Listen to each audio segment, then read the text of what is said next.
Serial वसुधा के update को लेकर आ चुके हैं हम आपके बीच में। तो वसुधा फिर से अपने आप को साबित करते हुए नजर आएगी, सिखाती हुई नजर आएगी चंद्रिका को कि वो भी बिजनेस करने के लिए आई है और चंद्रिका के सामने ही वो एक बड़ी बिजनेस डील को क्रैक करती हुई नजर आएगी। कैसे हुआ ये सब कुछ इस पर बात करेंगे इस वीडियो में, और क्या देव की नाराजगी खत्म हुई, क्या देव को वसुधा ने प्रपोज किया। क्योंकि रिसेंट एपिसोड में आपने देखा जहां एक तरफ दादी साहब को ये पता चल गया कि इन सब चीज़ों के पीछे चंद्रिका का हाथ है, तो वहीं पर दादी साहब चुपके से ही सही लेकिन अब वो प्लानिंग करते हुए नजर आएगी और जानने की कोशिश करेगी कि आखिरकार चंद्रिका ऐसा कर क्यों रही है। क्योंकि चंद्रिका का बिहेवियर जहां दादी साहब को भी खट्टा और मीठा सा लगता है, कभी वो वसुधा के पक्ष से बोलती है तो कभी वसुधा के लिए इतनी सारे एक प्रॉब्लम क्रिएट करती हुई नजर आती है। तो ऐसे में दादी साहब खुद भी कंफ्यूज है कि आखिरकार चंद्रिका ऐसा कर क्यों रही है। क्योंकि रिसेंट एपिसोड में दादी साहब ने बड़ी चालाकी के साथ सारिका के मुंह से वो बुलवाया जो सारिका अब तक शांत होकर एक तरह से देख रही थी, और उसी ने समर को बुलाया था घर में, और समर इतना अच्छे मौके को कैसे जाने देता। तो ये सब कुछ जहाँ दादी साहब ने सारिका के मुंह से बुलाया, तो वहीं पर साथ ही साथ आपको काफ़ी अच्छा लगा होगा, खास करके तब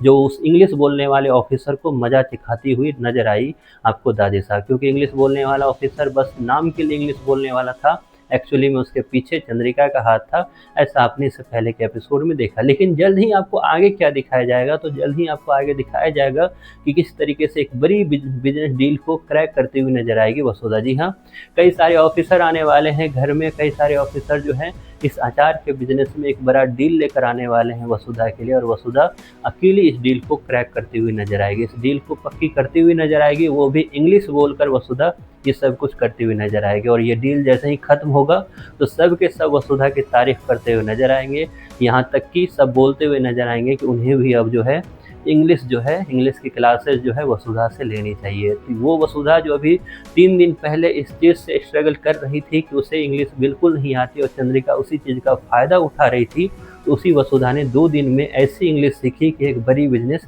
डील को उसने क्रैक कर लिया। ऐसे में चंद्रिका चुपचाप अपना सर झुकाकर जब ये सब कुछ सुनती हुई नजर आएगी, तो मन ही मन उसे फिर से एहसास होगा कि वसुधा जो है वो कोई कच्ची खिलाड़ी नहीं है, वो अगर इस बिजनेस में उतरी है, इस मैदान में उतरी है, तो वो एक पक्की खिलाड़ी है और जल्द ही वसुधा का नाम काफ़ी ज़्यादा होने वाला है। ऐसे में वसुधा के लिए किसी ने गिफ्ट भी भेजा है, और गिफ्ट के रूप में जब वसुधा को पता चला कि एक फ्लावर है, तो फ्लावर में वसुधा को एक तरह से जो कार्ड देके भेजा, एक मैसेज देके भेजा है, उसमें जादूगर का जिक्र है। और जादूगर जैसे नाम सुना तो वसुधा को याद आया ये उनके अभी सर हैं। जी हाँ, जहाँ सब सुनकर इस चीज़ से काफ़ी ज़्यादा खुश हुए, तो वहीं पर एक तरह से ये भी बात रखी गई कि वो भी यहाँ की सारी कहानी जो यहाँ पर पल पल की खबर है वो उसे पता चल रही है, इसलिए वो वहाँ से एक तरह से गुड लक या फिर बेस्ट ऑफ लक का एक तरह से चार्मिंग मैसेज जो है वो वसुधा को उसने भेजने का काम किया है, क्योंकि वसुधा ने ये बड़ी सी बिजनेस डील को क्रैक करने का काम किया है। वहीं पर आपको ये भी दिखेगा